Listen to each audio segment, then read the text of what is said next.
Vice President of the United States of America.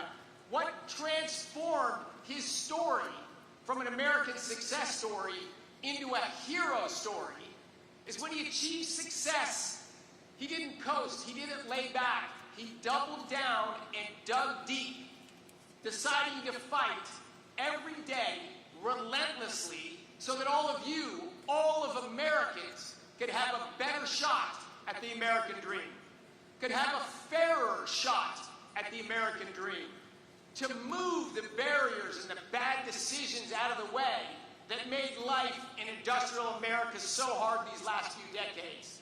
We betrayed our children. We betrayed our grandchildren. Vice President Vance and President Trump are committed 7 days a week to reverse that. Illustrated right here by our Department of Energy's partnership with this fantastic company, Cleveland Cliffs, to invest $1 billion to make this the best steel plant on planet Earth.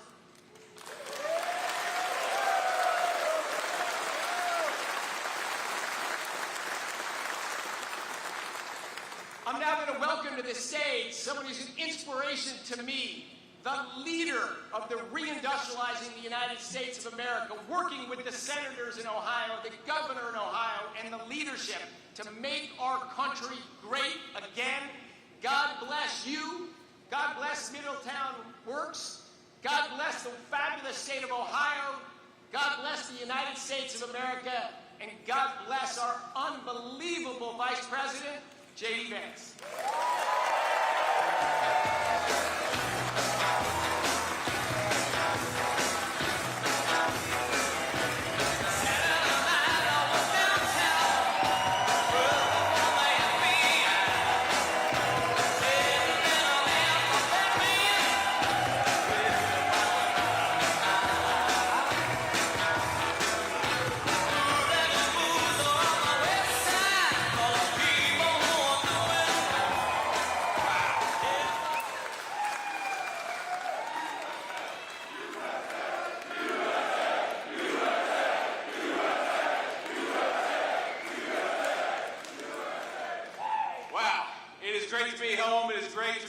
Middletown, Ohio, and it is great to be with the greatest group of American patriots anywhere in the world. God bless you all, and thank you for having me.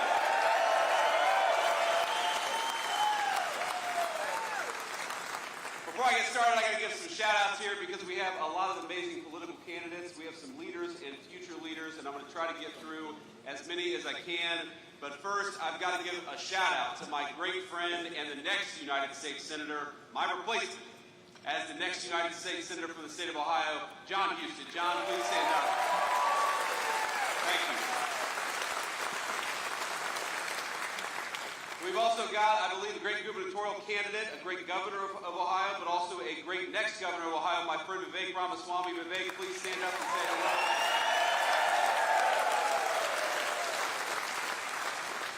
So you all may not know, but I have a 6-year-old son, our second child named Vivek. And when I came back home a couple of weeks ago to vote in the primary elections, my favorite internet meme, Vivek, I don't know if you saw this, but I brought my 6-year-old little boy with me, and we had a day of travel all over the country, actually, and I hold his hand into the polling booth, and, you know, he votes for, like, whether he prefers, you know, caramel apples or watermelon or something. They have some kid polling ballot to fill out. And then somebody posts on the internet, JD brought his son Vivek to vote today, and then somebody used like AI or something and put me and Vivek holding hands, walking to the polling location together. But I don't think that anybody needed to encourage Vivek to go to the polling location that day. When your name is on the ballot, nobody needs to make you go vote. But Vivek's going to make a great governor for the state of Ohio. I believe we have my friend Jay Edwards, who's going to make a great treasurer for the state of Ohio. Jay.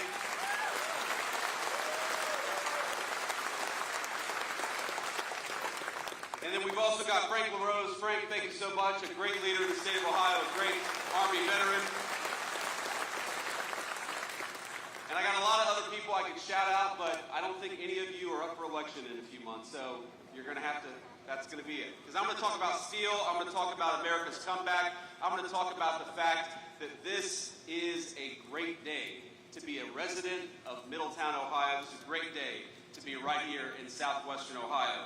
And you all know my story. I look at what you all are wearing, and I remember my papaw going to work in an outfit not all that different and coming to this very place to work for nearly 40 years as a welder at what was then Armco Steel.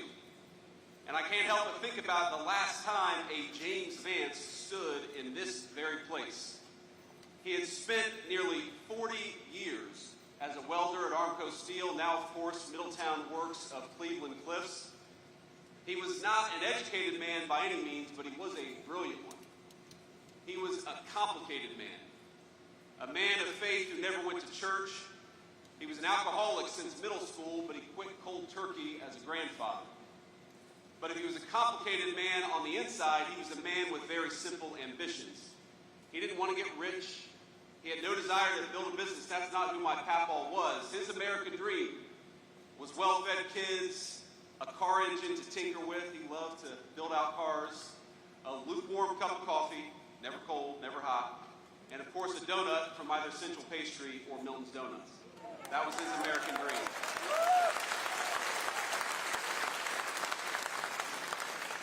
I went to Central Pastry today because, of course, I had to go get an ugly donut while I was in town. And the ladies behind the counter, they said, "You've lost way too much weight. What's going on?" And I said, "Well, I don't have a Central Pastry in Washington, D.C. That's what's going on." My papaw, it's funny, he voted in every election. He loved this country, but he did not care for politics. Now, back then, he said that Democrats were the party of union men, so he usually voted Democrat. But he thought way too many politicians were just plain old corrupt. He was right. All he asked for from his political leaders was very simple. He asked that his taxes be reasonable. He asked that his community be safe. He asked that our politicians ensure that there were good jobs for men and women who are willing to work for them. And he asked that America never be asked to be the policeman of the world. Now, he was my grandfather. I called him Papaw. And he toiled in this very place to give our family the little extras, like I said, for nearly 4 decades. Now, I'm very honored because the welders of this facility made me this incredible, beautiful artisan plaque to commemorate me coming here. And those of you who don't know, Papaw was a welder, so it's particularly meaningful for me and for all the welders behind me and in front of me. Thank you all. It means a great deal. But Papaw was a welder in this place for 40 years. And today his grandson stands here as the Vice President of these United States. It's an amazing thing.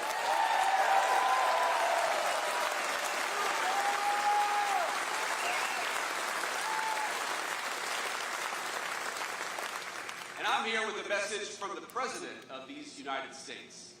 The future of America, the future of the United States, the future of our homes and communities is going to be built right here in Middletown, Ohio.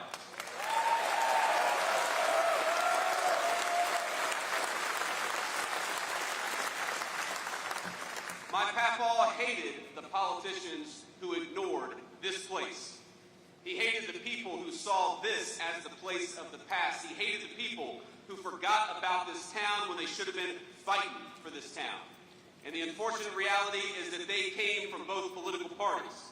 And they spent the last 40 years telling you it didn't matter if we made things right here or whether we made them in overseas countries.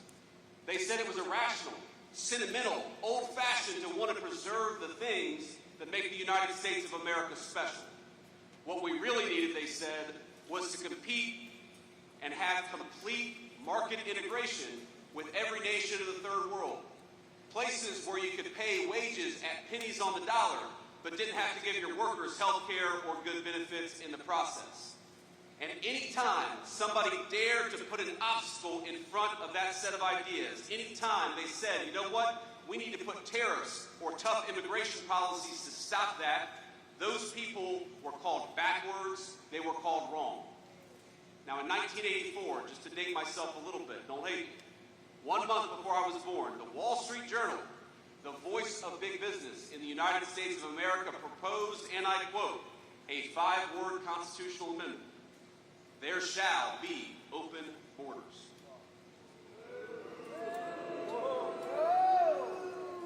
Now, they weren't joking. They weren't being tongue-in-cheek. Because if you look at what they tried to do over the next 40 years, they told you back then exactly what they were trying to do. 16 years later, when I was in high school, right here, Middletown High School. Go Middies.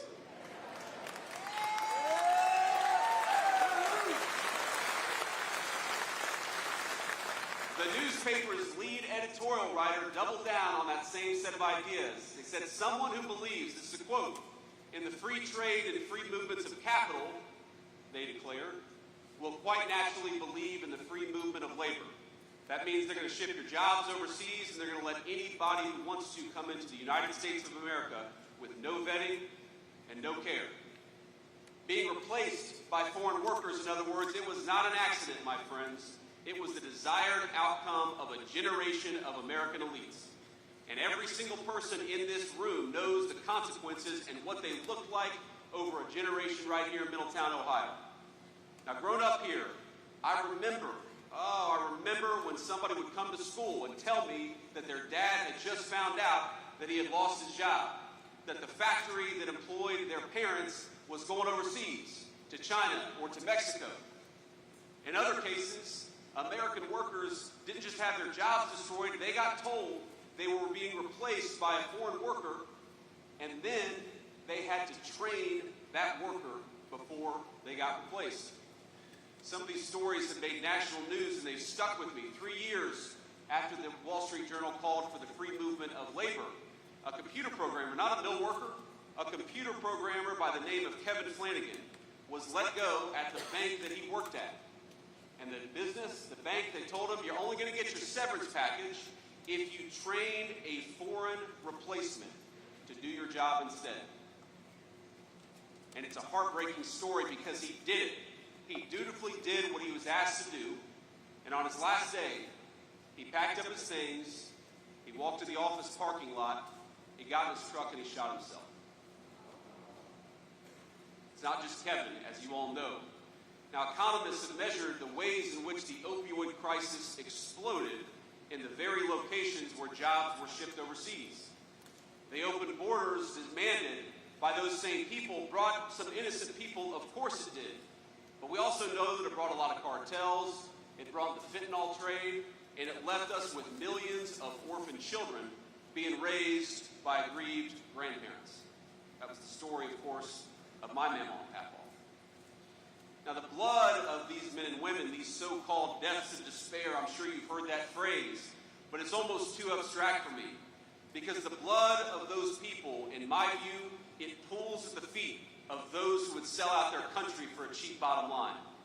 Our politicians, and frankly the cronies in the private sector, people who didn't want to build in America like this, but people who were to build overseas, they got rich, and communities like this one got poor. Politicians, think about this, who came to Washington with a few $1,000s in their bank account, left after decades of public service with millions in stock portfolios. And what did all of you get? What did we get? If you were lucky, your neighbor's job got shipped to a foreign country, while your tax dollars got shipped to fraudsters. And if you were unlucky, as I know many people in this room were, you were left raising a grandchild while you were mourning the child killed by the very poison brought across that wide open border. But just as it was a policy choice to let that happen, my friends, it was a policy choice to reverse that decline. And in November of 2024, you made a choice to reverse 40 years of American decline and make Donald Trump the President of the United States.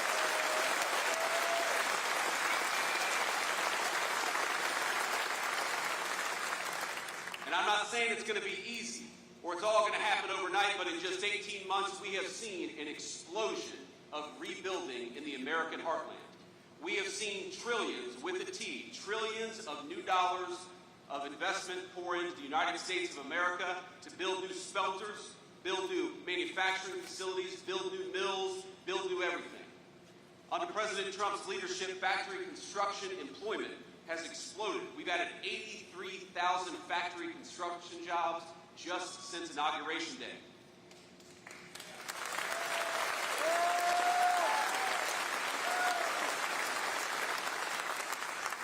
And And as companies break new ground on new facilities and they start building new assembly lines, imports for capital goods are reaching historic peaks. Because when we build these facilities, we've also got to put the beautiful equipment that go into them. Demand for metal cutting and similar machine tools is hitting its highest levels in a century in the United States of America. And all this new construction is building on a strong base, with manufacturing activity last month reaching its best rate in many, many years. We've created more than 29,000 new jobs in the sector in 2026 so far, reversing years of decline in manufacturing employment. And year over year, manufacturing workers' wages actually went up 4.2%, where they went down under the Biden administration, and frankly, they've been higher in the industries where you've seen that decline in illegal immigration into our country, like construction and commercial trucking. And that brings me to why I'm here today. Because we're not just here to talk about the celebration and the good news and the numbers.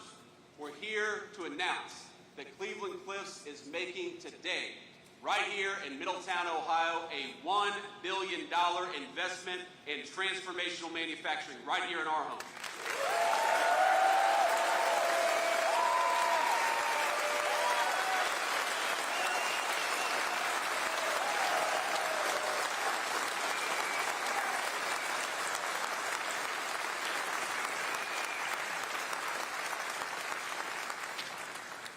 Now that's going to protect and create tons of new jobs. We're going to upgrade the iron-making furnace.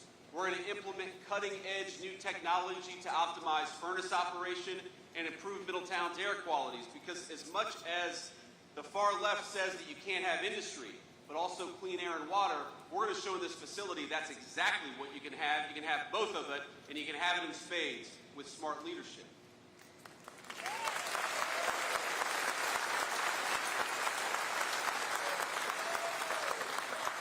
Now, this is only possible because of my friend Chris Wright's and the President's energy dominance agenda.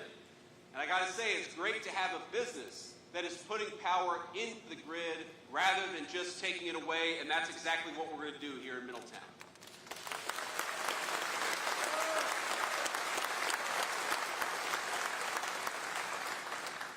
But we also recognize in our administration that real dignity, it's not just about what happens in the factory. It's not just about what happens in the office. We don't just want you to have a good job, as much as I very much want that for every single person in this room. I want you to have peace, and I want you to have security, and I want you to have the real freedom that comes along with knowing that you are the Lord of your own manor. In the great Southern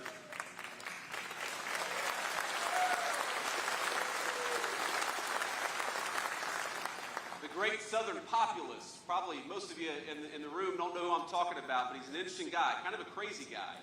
His name was Huey Long, and he once said, "Every man a king" was the goal of his political program.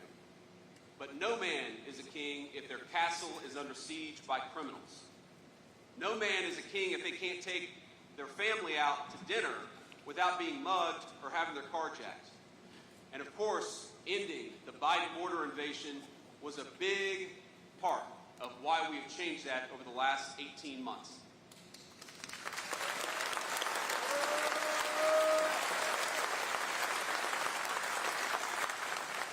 For 4 years, the Democrats invited millions of illegal immigrants into this country to take over our communities and compete with us for jobs and housing.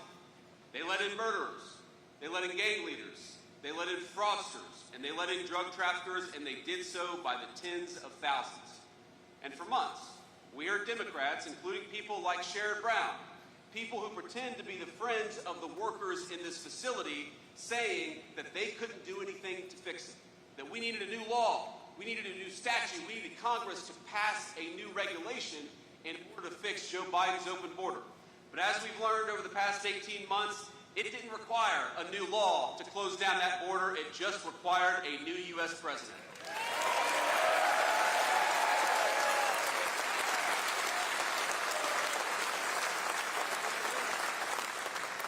what we did is we told American corporations that if you wanted new workers, you got to start by training and hiring your own countrymen. And we rewarded the corporations like Cleveland-Cliffs that wanted to do that, and we were willing to tell the corporations that wanted to hire foreign labor that if you wanted to bring that stuff back in the United States, you were going to pay a big fat tariff for doing so. And so, for the first time in my life, America saw net migration out of the country as we sent millions of illegal immigrants back home. And as a result,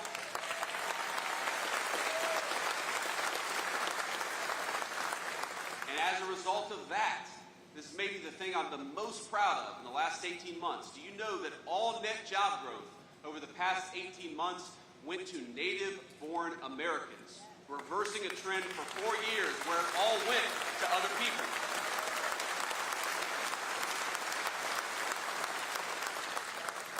We got a lot of work to do, but we're making progress on all the things that matter the most.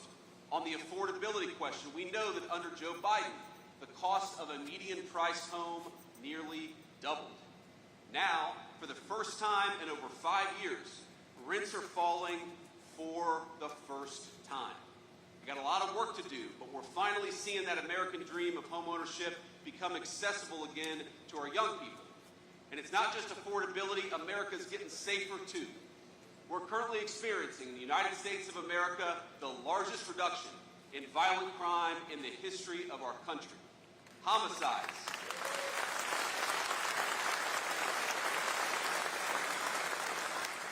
You know, homicides are at their lowest level in our country, the lowest level in 126 years.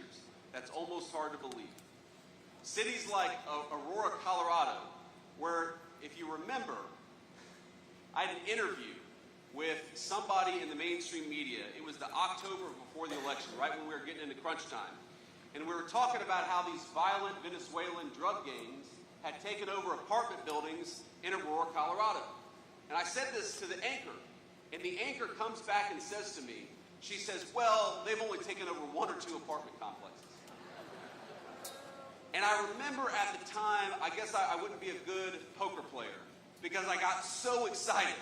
I was like, did she really just say it's okay for a Venezuelan drug gang to only take over 1 or 2 apartment complexes? I was ready to jump out of my seat and make this point that a single apartment complex or a single home taken over by a foreign drug gang is 1 too many, which is why we got to get those people the hell out of the United States of America.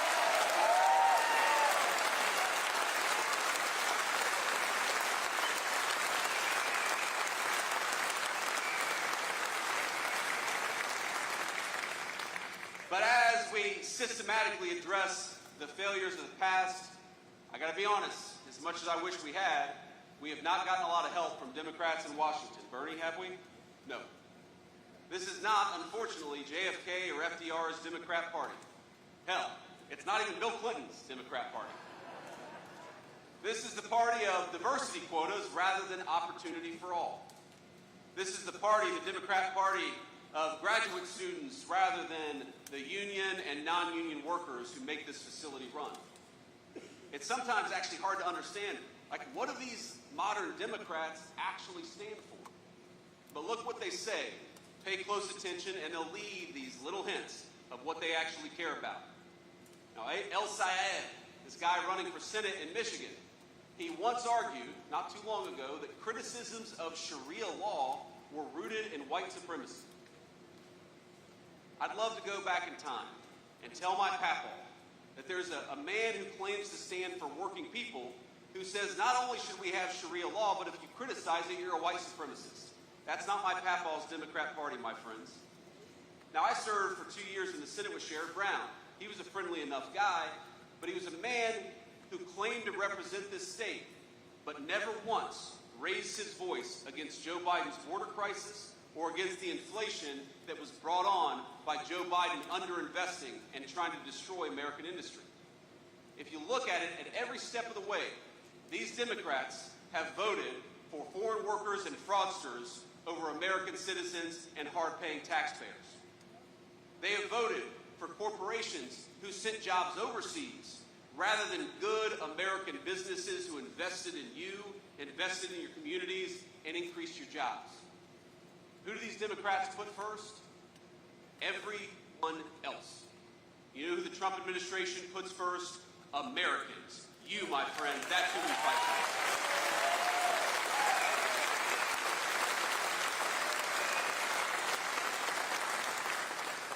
But you know, these Democrats, they've opposed every turn our work to make trade fair again, to stop letting foreign countries take advantage of us.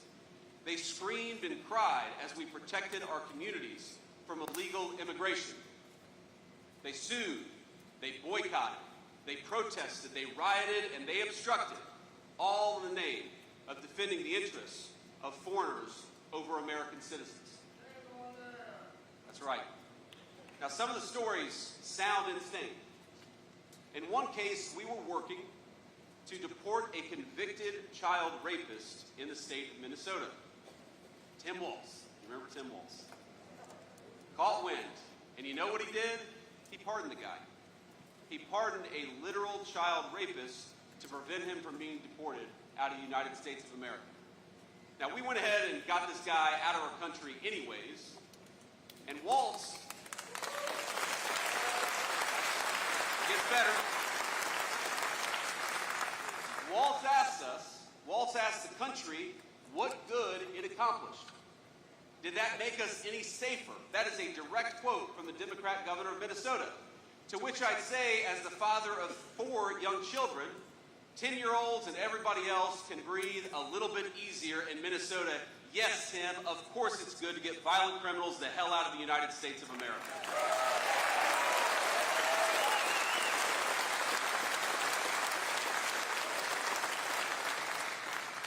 Ladies and gentlemen, this is what we're up against in November. Whether it's child predators, Somali fraudsters, foreign gang members, or even visa fraudsters who are working to undercut American wages and steal from American taxpayers, the Democrats know who they stand for. It's anyone but you.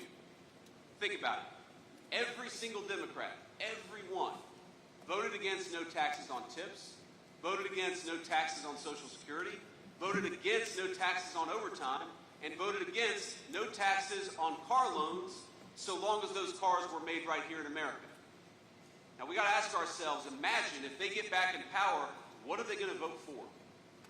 If these radicals take control of Congress, they're going to pass the craziest agenda America has ever seen. You're not going to have to take my word for it. You just got to hear these guys actually talk about it themselves. One incoming Democrat congresswoman wants to abolish prisons, she wants to abolish police, and she wants to abolish the borders. And let me just say, that's the only real question on the ballot in November. Do we believe in America, or do we believe in nothing? We in this room believe in America, and we're going to fight for it, my friends.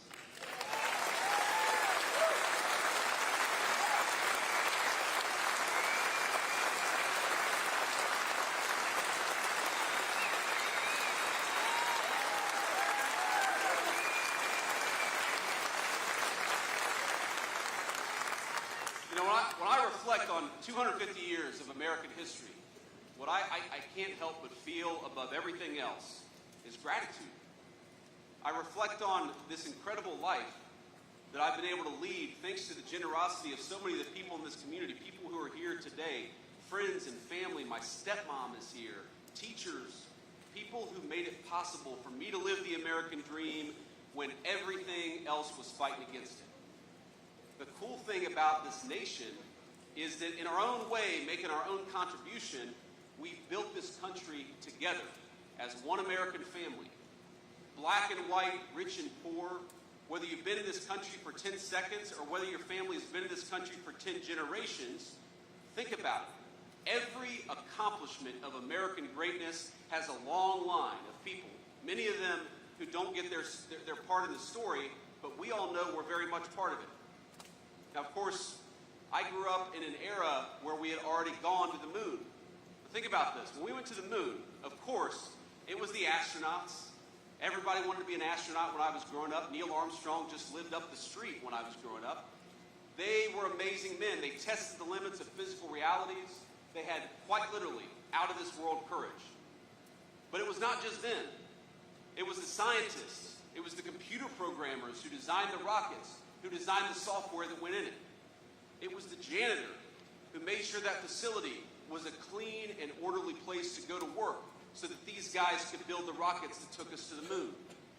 It was men like my papa who worked at steel mills all across America and who built parts and materials that were American strong and good enough to test the limits of interplanetary travel for the first time in human history. It was the moms and dads doing the quiet and, as I know, often thankless work of raising the kinds of boys and girls who could become astronauts or become scientists or become welders or eventually become moms and dads themselves. The story of our beautiful nation and its greatest achievements has been written by all of us together. Some of us contributed a few sentences, and others contributed whole chapters of the book, but it is the story of our people. It is the story of our parents before we were born, and it will be the story of our grandchildren long after we're gone. The story of this country is one of a foundation laid by normal, common, and good people who make the great achievements of Western civilization possible. You know, one of my kids is ready to go back to school next week, and I learned through him of a classmate who suffered from a terrible illness. Little girl, beautiful little girl.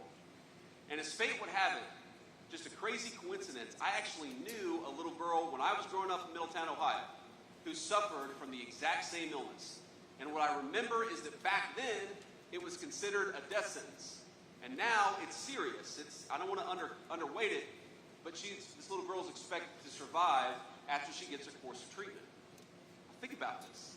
In just a single generation, a disease has gone from a death sentence to another very difficult problem that Americans together can fix.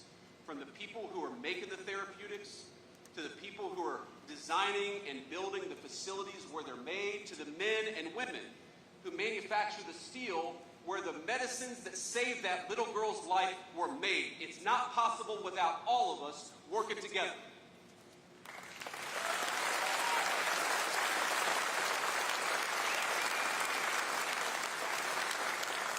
And when I look at this girl's life, the fact that she's going to be able to grow up and live a normal life, I cannot help but feel gratitude for every piece, every chapter of the American story that made it possible. To the researchers and scientists, think about this, who have toiled for decades finding treatments to the world's most difficult diseases. To the businesses, the parents, the private citizens, the philanthropists who funded the kind of moonshot research to take this disease to be something that could be treated. To the government that created a climate of innovation for the world's deadliest diseases. Think about all the teachers who made it possible for this little girl, my son's teacher too, who made it possible for this little girl to come to school despite her illness. And I got to brag on my little boy a little bit, and I hope I won't feel emotional or get too emotional, but I can't help but feel gratitude to him. Because I got a note a couple months ago, every father will appreciate this, and he told us that in this girl's weakened state, even though she was still trying to come to school most days, that their daughter was worried about going down to the playground. But that every day, our little boy volunteered to hold her hand and make sure she got to go to recess with confidence.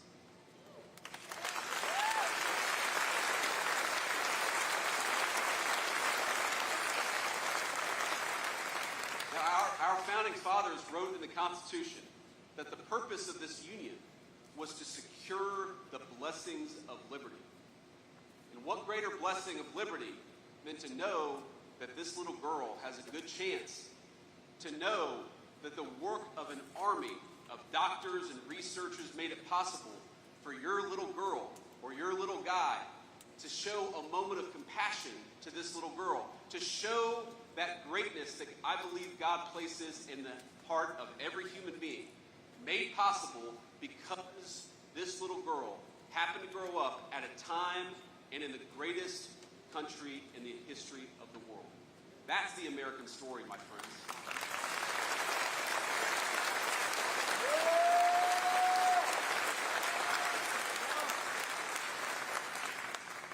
Look, it's not my job to tell you how to live your life. It's not my job to tell you who to fall in love with, how to worship, or even whether to root for the Bengals or the Browns. Though Sorry, John, you should be rooting for the Bengals.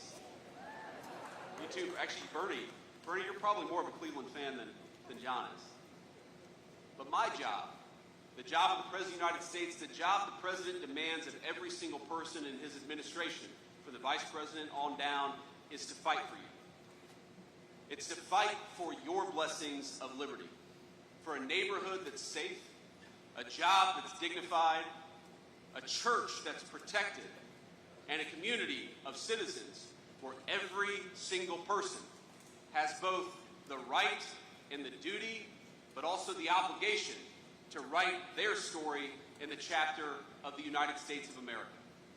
And so, my fellow Americans, my fellow Ohioans, my fellow Middletonians,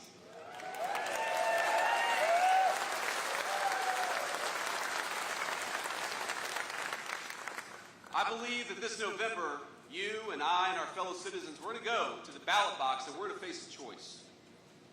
Do we believe in the United States of America? Do we believe in the hardworking men and women who built this great nation? Do we demand that our government serve us and our children rather than fraudsters and criminals?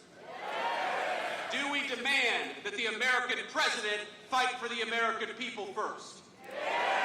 Then, my friends, I ask you, each and every one of you, to stand on your own conscience, to vote for patriots, to vote for people who are going to fight for you, to vote for John Houston for the United States Senate and for Vivek for the governor of Ohio.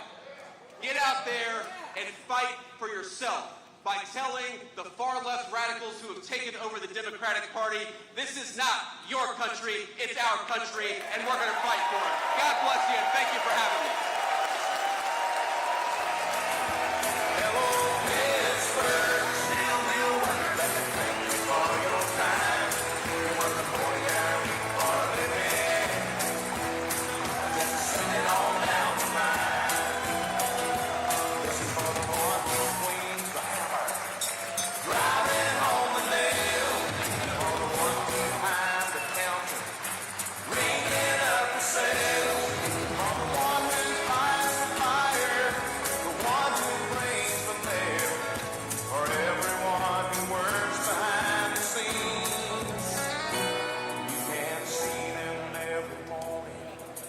Factories and the fields, in the city streets and the quiet country towns,